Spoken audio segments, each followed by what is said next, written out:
Welcome to Causing the Effect, a podcast focused on the exploration of your mind, body, and spirit. Yo, what is going on, Causing the Effect community? Thank you so much for joining us. Very special guest, Dan Frechtling is here with me today.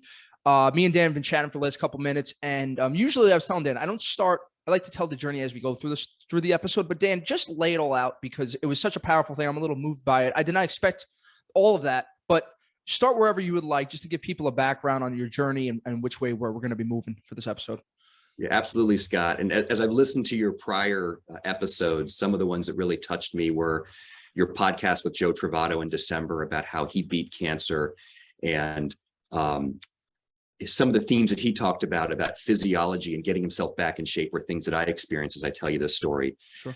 And then your podcast with Suzanne O'Brien dealing with death, those themes will come back as well, because what you guys discussed resonated really with me, which is that death does teach you so much about life. So without any more buildup, I'll just kind of tell you where the most important thing, the most moving thing that has happened to me. You don't usually open a podcast talking about loss. People don't like to talk about loss, but that loss and recovery from loss has been a big part of what's happened to me and my family over the past 3 years. And the reason I bring this up is I thank you for indulging me and giving me a moment here to give you the full layout. But there was a point in my life when the worst thing that ever happened to me was a series of events that my wife and I experienced, which was a string of miscarriages that we had. And if you've ever had that, you've ever experienced anything like that, and you go in for what you think is a pregnancy visit, and you go for that ultrasound, and the doctor suddenly goes silent, and you realize there's no heartbeat, then you know what that feels like, and it's very difficult. The good news coming out of that story for my wife and I was, after 3 miscarriages and 3 similar situations, we ended up somehow with 3 wonderful boys. And she and I used to say to each other, where do these guys even come from, right? Mm-hmm. And when you go from a family of 2 to a family of 5, you're in a world that's made for families of 4. Car seats, amusement park rides, hotels are all made for families of 4, but we had 5, and we were grateful and lucky. However, then something else happened. And a few years after that, my wife was experiencing back pain. And this time, instead of an ultrasound, we went in for the MRI, and it turned out actually to be stage 4 cancer, which is very progressed. For her, it was lung cancer, and it's very difficult to detect lung cancer because there's so few symptoms. Yep. And so we faced loss together with the children, and now again, with her, she became my model of resilience, and she made it through the progression of cancer with such grace and optimism. She was supposed to live another 4 months at that stage 4 diagnosis, and miraculously she made it 18 months. And I found myself in that situation again, which reminds me of Suzanne O'Brien, since your podcast with her talked about end of life, that when you're there, and it was resonating so similar to me, when at that point, when I'm with my wife and finally her heart stopped beating, that was really the moment where our family of 5 became a family of 4 again, my 3 school-age boys and I. And what do you do? Like, what was I going to do at that point? And my story from then, my family story from them, I think there's some lessons I've learned.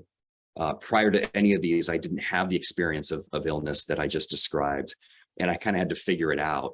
With fortunately a lot of help from friends and family, but how to rebound from loss. When loss doesn't give you a choice, you have to face it. Man, that's powerful, Dan. And just so you know, as well, I know we're talking a little bit about cancer, but my uncle, who was like my father figure, diagnosed with brain and lung cancer, was gone within 3 months too. So I know how once that lung gets involved, I don't know, but all right. So. And thank you for just sharing that with just throwing that out there. That and it's not just loss, right? That's basically, I can't even imagine that's basically your life. This life you've built. Like, I'm sure the first thing was, was there any victim blaming? Like, why me? That? You bet. And that's one of the things you have to avoid. And it was easy for us to blame the doctors for missing some of the symptoms that she'd gone in before. And you got to flush that out of your brain, because that will eat you up if you get caught up in the victim, or you get caught up the victim mentality or the blame mentality. And she never did any of that. So that was, again, my model.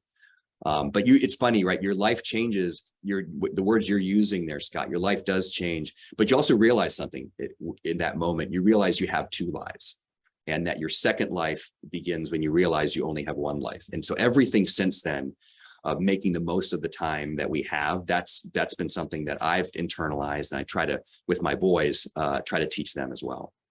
Yeah. And this is, that's a common theme when people are face death themselves. And it's funny, a lot of these topics keep coming up because I feel like in today's society, everybody's taught this, not only immediate satisfaction, but this goal, being very goal oriented, which we need that. But I'm curious to know how did she change, and how did you change? How did you change, both of you, in regards to, you're looking at the finish line, and for me, this changed the way I kind of view life, going from looking at the goal and looking for my meaning in life at the end, and looking what it looks like, until like, oh, the meaning of life is life. Like it is this, it's just each moment. Like how did that look for you guys? Yeah, gosh, it made such a difference. We were embracing every minute that we had, and time slowed down because we didn't know how much of it we had. And we spent more time with our kids. We spent more time together as a family. I wish I could say I did something courageous and quit my job and stayed at home all the time, but I was the breadwinner, and I continued to work.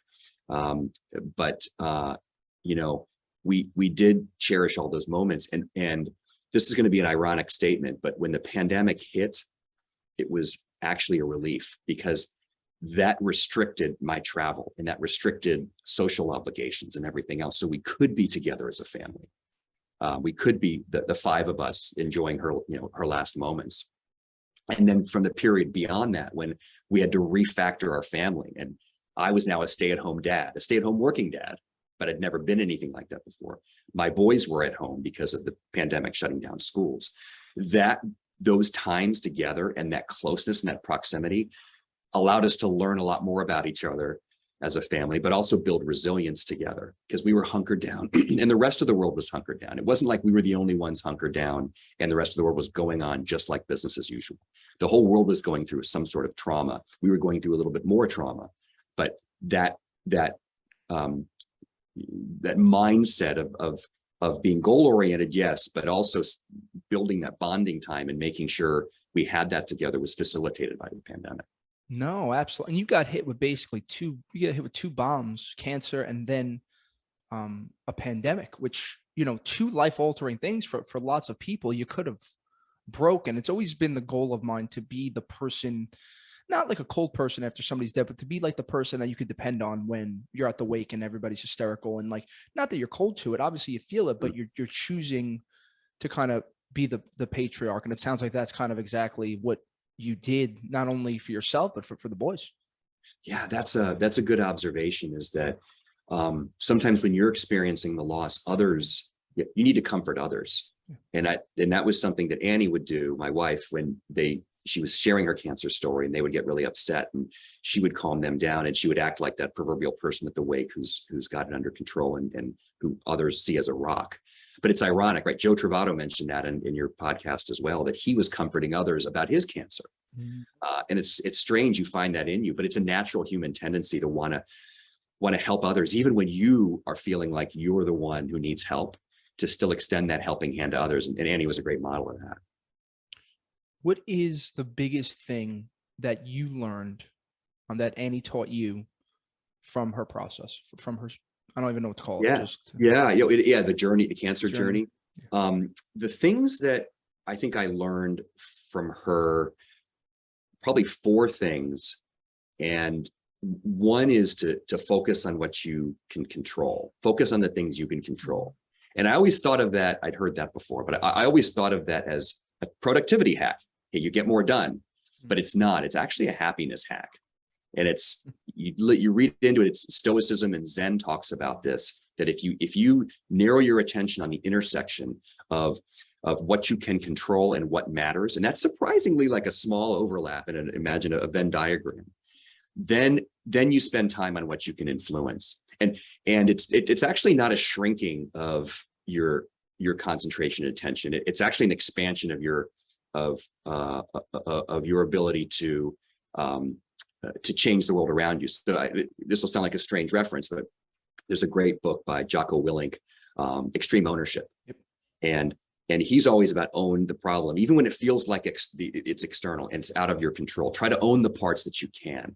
And that helps you gain control. It helps you with the happiness aspect. It helps you with the productivity aspect, but it also results in better outcomes because you take that inside. So one thing she taught me was to focus on what you can control. For me, what that led to after the trauma was surprisingly the ability to build new positive habits. And you think of any change in your life, a new job, moving to a new place, a new relationship, the end of a relationship, all those things create these moments where you can wallow in what's going on and be worried about the uncertainty.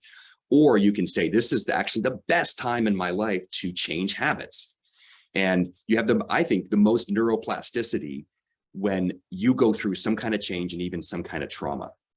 So another lesson that I took about this control was to take all these habits that I wanted that I'd been pushing off for years, my resolutions that I never actually fulfilled. I made those my goals, and I was able to do things in my life around working out, around alcohol consumption, around intermittent fasting, learning to cook, like all these things that had been on my bucket list, right? That I embraced that moment because it created the opportunity to change. Wow. Dan, let me tell you, you're blowing my mind here. Everybody, Dan is like a CEO of a B2B SaaS business. And I thought we were talking about privacy and going on to this, and now he's blowing my mind with this stuff. But it's such an interesting thing that you were talking, like, I'm clipping that. That's going to be the clip that we make with the overlying, because it sounds like that's like where the flow state was. For you, obviously it wasn't a positive flow state. It was more just like, this is what you had to do, almost like out of survival. How did the boy, how old are the boys, and how did they change? Yeah, so my boys at that time were 12, 10, and 10. So the others are twins. And they, being kids, right, and back to this topic of neuroplasticity, they're naturally able to adapt in ways better than adults. And so many times the adults would come in and surround the kids and try to coddle them and support them and grieve with them. And the kids were like, hey, can we talk about something else? Right? I want to go play soccer, or I want to play video games, or I want to watch this, or I want to do that, or let's cook. Right? They wanted to get beyond it. And that's actually a lesson that I think I was leaning too far into the boys and saying, hey, I'm here to protect you. I'm here to help you through this. And they're like, we got it. We're good. I mean, we miss mom a lot, and we'll always miss her. But can we talk about something else? So that being aware of that as adults, sometimes we forget the child brain is still forming in ways that changes how they adapt to trauma differently than we do. Man, you sound like you got some good kids. That's wild. They're like, Dad, we're good. Like, we're actually good. That sounds like another lesson. You probably, well, another thing that they do is they found positive outlets. So it's summertime now, and they actually volunteer at Camp Sparkle. And that is a camp for families that are dealing with cancer. And their experience and actually having gotten through the worst imaginable thing for a lot of these kids and being okay, that's a role model for others. So I think that outlet helps them take what they dealt with in cancer and turn it into a positive. As much as they'll always miss their mom, and no one will ever replace their mom, that the having been through down that path that other kids are going down creates a way to give back for them. Yeah. And they're also taking some stoicism, Marcus Aurelius, and controlling what they can control. Like, yes, we're going to miss mom forever, and that's the way it is. But almost, let's not, like I know when death was happening around my family, we tend to like sulk in it for a little bit. And you could listen, nobody would have knocked you for sulking or becoming a worse version of yourself. I don't know how I would have reacted if my wife passed away. But it sounds like you did the complete opposite. And you became a better version and a more authentic, version of yourself almost. Well, I try. I'd say better than before, but still far, far, far from perfect. Like it's still a lot of things about myself that I would like to change.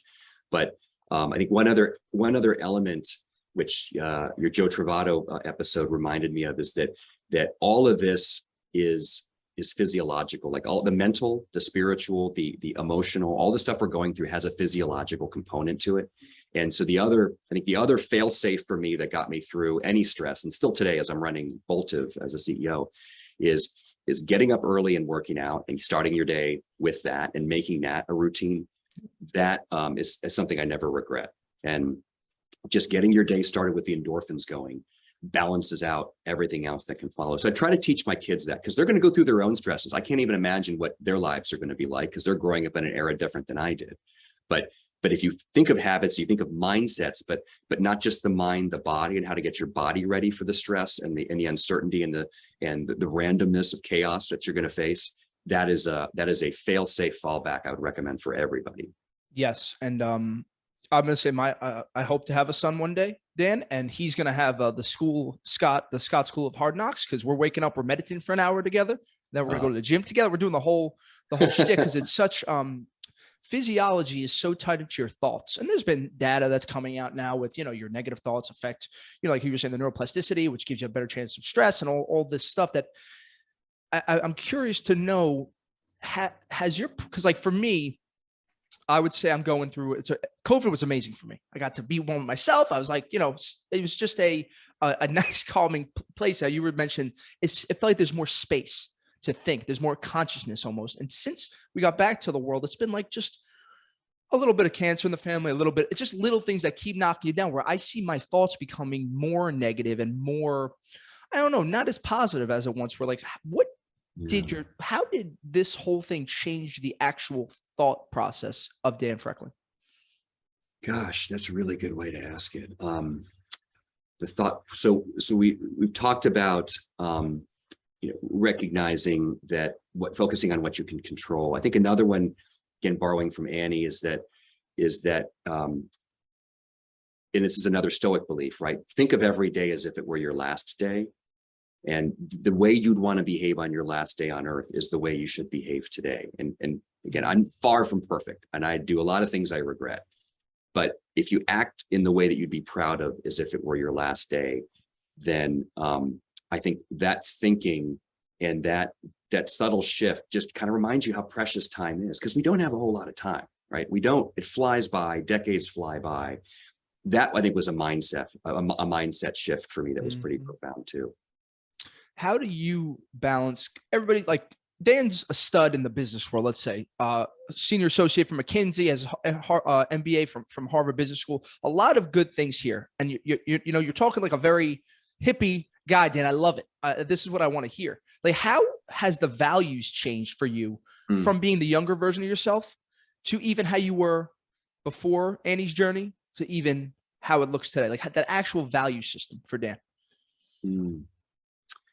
So there's a period in my life when I had a lot of, I guess, how would I say, like nameplate things. You described McKinsey and you described Harvard, and there's a certain track you can get on, because those experiences make us feel proud, and those experiences can sometimes get the better of us. So I've always tried to keep myself grounded and try to keep my values to be.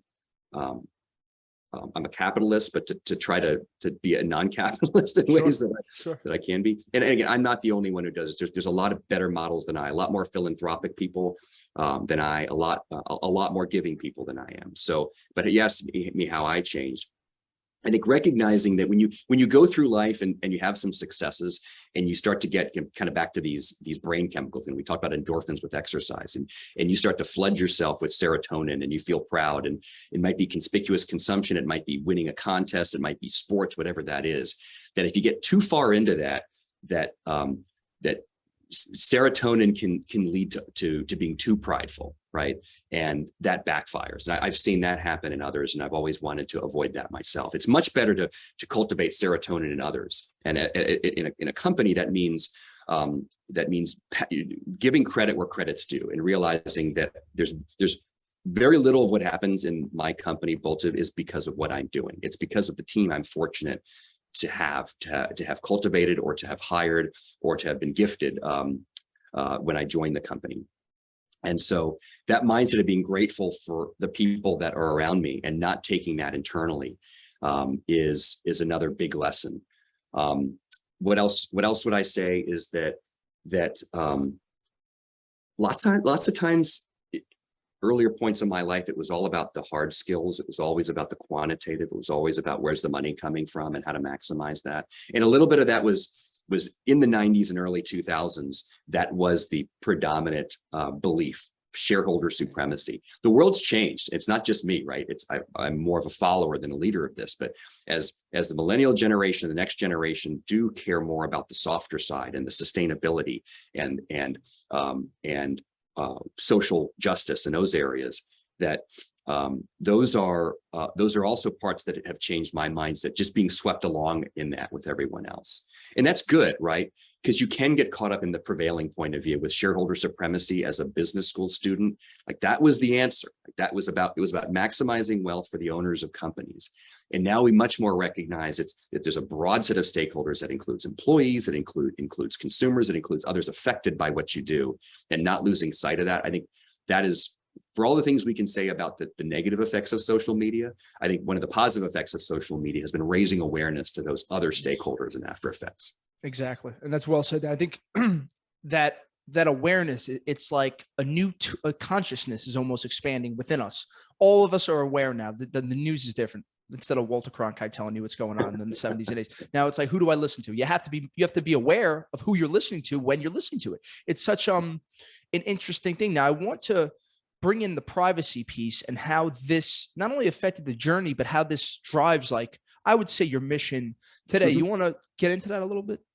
Yeah, sure. Because it was a bit of a natural consequence from what we experienced in my family, that while I was doing cancer research, so the first time you experience a disease like cancer, you go out and you try to learn about it, and you try to figure out what the treatments are. Unfortunately, the web is really, really good for that. There's lots of great health sites and lots of great research. The problem is, because ads are what enable the free content on the web, when I was seeking out cancer treatments for Annie, my browse history and my whole personal profile was built and shared with the online advertising ecosystem. So I was getting targeted with cancer ads. Some of them were very personal, about lung cancer and about, here's how to know that you're in terminal state of lung cancer. And some were even cartoonish and mocking of cancer. And it's called data leakage and surveillance advertising. And I was a marketer for my early career. That's what I did. And this really changed my understanding of marketing, to see how much snooping and prying can go on when hyper-targeting goes to the extreme. So I had the opportunity to go change that, because a friend of mine who was involved with Boltive also had a loved one with lung cancer. It was one of these kind of great ironies in life. And he did something that was even more noble than I ever did, which is he stepped back from his job to be a caregiver. And so that allowed me to come in and to help build Boltive. I've always believed in mission-based businesses. Prior to Boltive, I was at a company that found bad actors in e-commerce. And now at Boltive, we find bad actors on the internet in online advertising. And in short, we stop invasive ads. So we stop the kind of surveillance advertising, malware and advertising, and other things that are the negative sort of underbelly of the web. Got it. And I'm going to ask you to educate me a little bit here, Dan. What is the difference between this surveillance advertising, the hyper advertising, and then like a normal YouTube ad that people are going to see in the middle of this? Like, what is the difference between both? Yeah. So they fall into two buckets: targeted and untargeted. And targeted is where all the money's made. And the entire sort of 2-decade, almost 3-decade history of the internet has been a pursuit of hyper targeting further down, with a greater understanding of what someone's beliefs and motivations are. Because if you can do that, then your advertising is much more effective. Your ROI is much higher. The general run of sight or untargeted ads work well for mass products, for soft drinks, right? Big brands, big entertainment brands, because everybody can be drawn to those. But when you're talking about niche products for niche audiences, really the only way to be effective and to make your marketing pay off is through targeted advertising. And that's why today, digital advertising is 70% of all advertising, and programmatic, which is that machine-driven identification of someone's habits and beliefs, and a 5 to 20 millisecond creation, or I should say serving of an ad based on an understanding of those beliefs. That is 90% of online display advertising is driven through these algorithms and machines. So that's really the difference in the progression of things as we've gotten to more and more targeting, and that's what's led to the privacy abuses that we're trying to fix today. That you just terrified me, Dan. Oh my God. Now with this, does the Instagram, or even the Facebook advertising, wouldn't those fall under targeted advertising, right? When I run these ads, I'm clicking targeted advertising. Yes. Shit. So, yeah, well, so, targeted, I don't want to paint too broad a brush here and make it sound like targeted advertising is evil, because it's actually relevant. And if you ask consumers, about half of consumers want targeted ads. They don't want irrelevant ads. They don't want to waste their time with things they don't care about, because some of them can be, untargeted ads can be embarrassing too. But obviously the Facebook ads, social media ads are especially targeted because they have a lot more information. They know a lot more things about you. But what's important to know is that on the business side of this, that every impression is an auction. So every time you load a page, every time you're on your mobile device or you're on an app, you are an impression, and there is an auction for your attention. And the winner of that auction is most likely to be the one that knows the most about you. So that's what's created this cottage industry of niche companies and others and mainstream companies that learn as much as they can about you and your habits. Because if they know one more piece of information, they can get an advertiser that wants that piece of information who will bid higher. So anytime that there's an auction process based on information, there'll be a relentless pursuit of more and more personal information until we get to where we are today, where the regulations are creating a barrier to that. Now, what do you say to the person? I'll be the ignorant person on this. I do care about the privacy of myself, obviously. But what do you say to the person that says, Dan, I don't need to care about the data privacy regulations? Well, I think the data privacy regulations are there because of some real unfortunate events that have happened prior to that. So the leakage or the Edward Snowden incident of 2013, where we learned about the kind of surveillance that's going on from our government, and the Equifax hack of 2017, where we learned about how much of our information is now going to the Chinese government, right? Or Cambridge Analytica, about how we can be manipulated and not even realize it. And now, this year with the Hobbs decision overturning Roe versus Wade, that for women's reproductive health, that is now a privacy issue, because the things that we're searching for and the things that we use apps for can actually be discovered and used in trials against us for breaking the law, right? Those are some of the things to keep in mind, but it is a choice, right? You can not worry about it. So your question, I think I'm answering it from the perspective of the consumer, but from the perspective of the business, it's the era of hyper targeting is over. And we're in an era of safe and responsible media. And whether or not, you might be able to dodge bullets from regulators and say, they're not going to go after me, they're going to get this other gazelle, not me. But it's also a trust issue. And you see brands like Apple, iOS, iPhones really embracing privacy as a differentiator to win market share from Android. And it's worked for them. The skeptic or the cynic would say, well, Apple is actually just doing that so they can target their own ads. And there's some truth to that, because they're creating their own demand side platform. So they're going to make money on the data they have.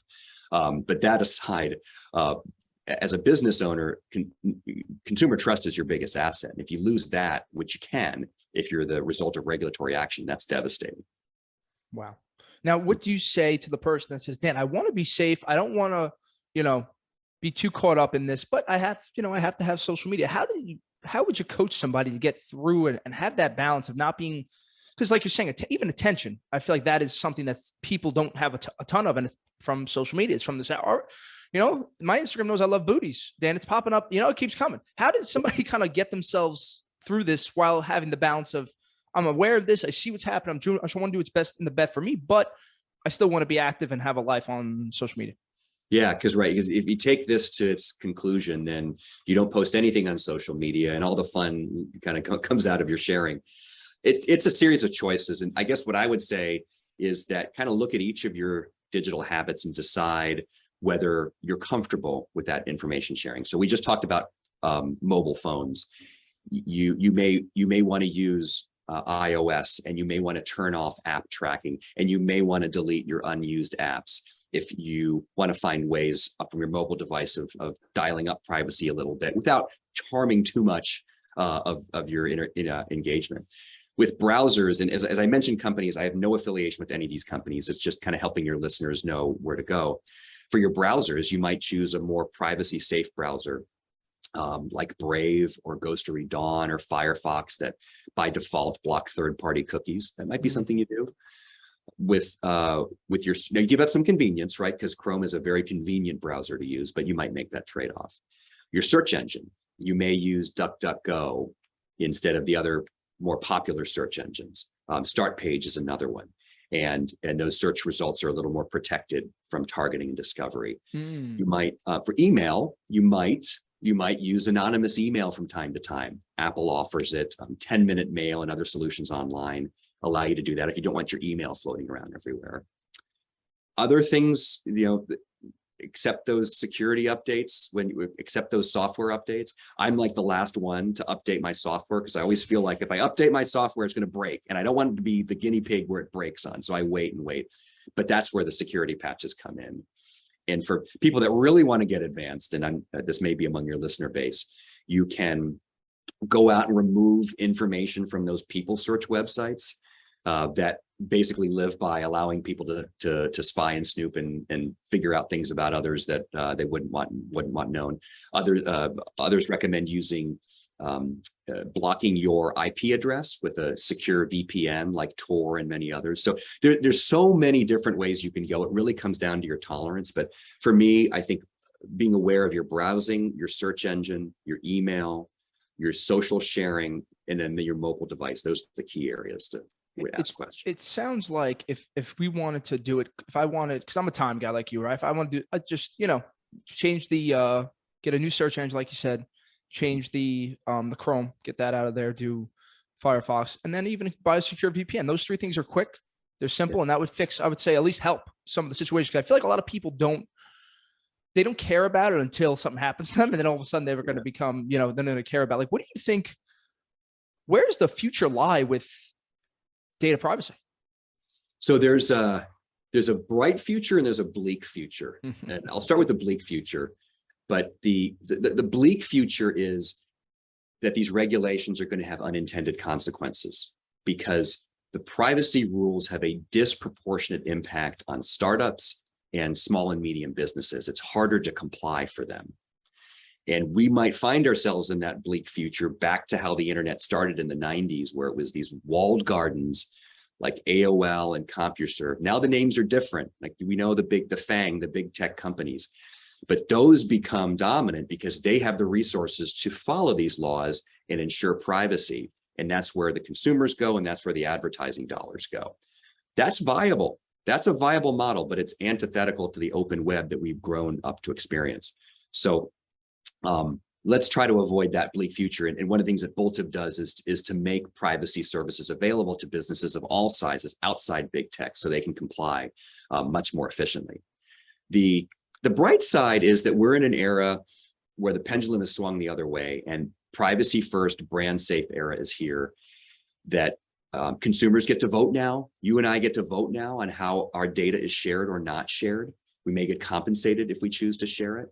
And for businesses, privacy first is like mobile first was 10 years ago, that if you're going to do anything, you're going to publish something, you're going to have a website, you're going to run ads, you got to think about privacy first. Just like 10 years ago, you had to think about that smaller screen that you had to optimize for.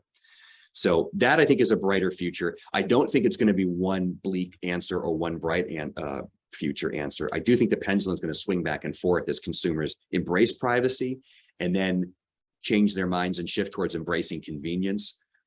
Those are kind of natural opposing ends of the spectrum.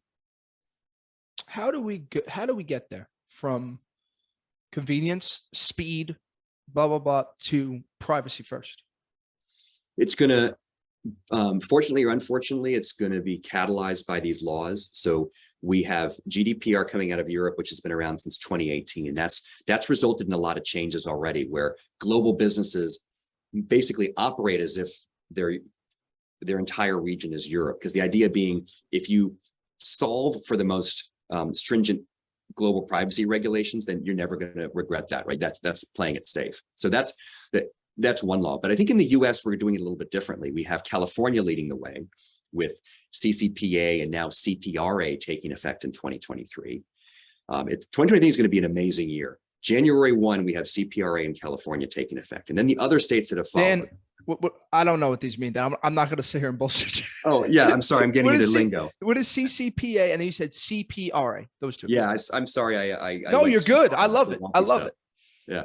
So both of these were ballot initiatives, meaning that they were referenda that the voters in California voted on and they became law, which is pretty cool, right? Wow, this is voter driven law. And they regularly poll 90% favorability. CCPA was the starting point for controlling data sharing in California. And it kind of got watered down by the legislature, which led to Prop 24, the second initiative that created CPRA. And the big difference with CPRA is there's several of them, but the one that I believe is the most significant is that where CCPA said you could not sell data about individuals without their consent, CPRA says you cannot sell or share information about individuals, because the loophole was bartering. Well, I'm not going to take money. I'm going to give this information to somebody else. They're going to give me something in return, and that's not really selling. Well, that CPRA fixes that. Right. Wow. See, I had no idea about this stuff, Dan. For like, if you had a magic wand for this, for the internet, right? Because I would say in some ways it's broken, and obviously in some ways it's all connected to us. Like, what would be the one broken thing that you would change about the internet? And yeah, that's it. I'll leave it at that. Gosh. I wish I had a vision. I wish there was one broken thing about the internet that I would fix, but I think kind of going down this path and allowing consumers to really do two things when it comes to data sharing, because they say, data is the new oil, like that is what powers the economy. For consumers to have some of that control back, meaning number one, you have a choice, and consumers realize they have a choice, because you do have a choice today. It's just many of us choose to overlook it, whether or not you want to share your data or not. It might take a little bit of effort. You have to click that button that says reject cookies. You might have to go into a preference center and say, turn off my targeting cookies. But one thing I would say is for consumers to recognize they have control and to use that control, because that's powerful. The other I would change is to create a system to reward people for their data. And you see some startups doing that right now, where you can get compensated for sharing your purchase history, for example, right? And that way you can say, I'm comfortable sharing my information, but I don't want to give it away for free, because I'm giving up a little bit of myself and a little bit of my privacy to do that. So compensate me, pay me for it. And the beginnings of that we see are loyalty programs, where we give up tons of information to loyalty programs in order to save money on gas and flights and frequent purchases and all of that. But going beyond that to allow people to make their own conclusion about how much data they're willing to share, and they'll either profit from it or they will prevent others from profiting from it. That is probably the biggest change I'd like to see in the web. How off top, but I'm just thinking about what I always consume from Amazon. Is Amazon good with their targeting, or are they're exceptional with their targeting? Nice. Maybe I want to avoid a value judgment about whether that's good or bad, but the amount of data that Amazon amasses about all of our purchase history, right? So last week, Amazon bought iRobot, the maker of the Roomba, right? That vacuum, right? And you might think, well, what are they doing with hardware? I guess they have Alexa. So they got a hardware in the home with Alexa. Now they got a vacuum cleaner. And so they can get in your house. Well, they've also got Ring, right? The camera, the door camera. And if you think of the data that you could amass, if you know who's coming and going from somebody's house, if you know the mapping of their interior, because vacuum cleaners, like the secret in the vacuum cleaner data is they have a map of your house. They have a blueprint of your house. Holy shit. Right. And you got Alexa, which some say listens in on conversations. Is Amazon good or bad? I won't put a value judgment on, but I will just say with Ring, there were, and Amazon admitted there were employees who had improper access to Ring cameras they weren't supposed to have. There were hackers that were able to hack into Ring cameras and shout obscenities at people inside people's homes. And you have the law enforcement, where Ring results can be shared with law enforcement without permission from the owner. Is Amazon good or bad? They're amassing a lot of data, and there's lots of places where that data could end up that we may not realize. Man. Oh, man. All right. Well, Dan, thank you for the first half of this. Very inspiring. Second half, terrifying. But I'm gonna have to. I got the Zumba right next to me, Dan. It's but everybody, check out Dan's the CEO of Boltive below. You can find all the information. Really, I think this is such an important topic, and maybe you come back on again. We'll get more in depth, and I'm a little more educated because I'm going to be looking more deeply into this. Dan, thank you so much for your time, seriously, and just for sharing the whole journey you've been through and what led you to be doing, the good deed today. It's a dynamic environment. Privacy is changing a lot. And if you want to talk further, I'm game for that. If anybody wants to reach me, you can reach me at dan@boltive.com is my email. But it's been a real pleasure, Scott. Thank you so much. And everybody just click I'll put the email below too. That's it. This was interesting. If anybody has any questions, please bother Dan, bother me. I'll connect you guys, whatever. We're just here trying to make the world a little bit of a better place. But thanks again, Dan. As always, stay safe, stay positive, stay blessed. We'll talk to you later. Bye-bye.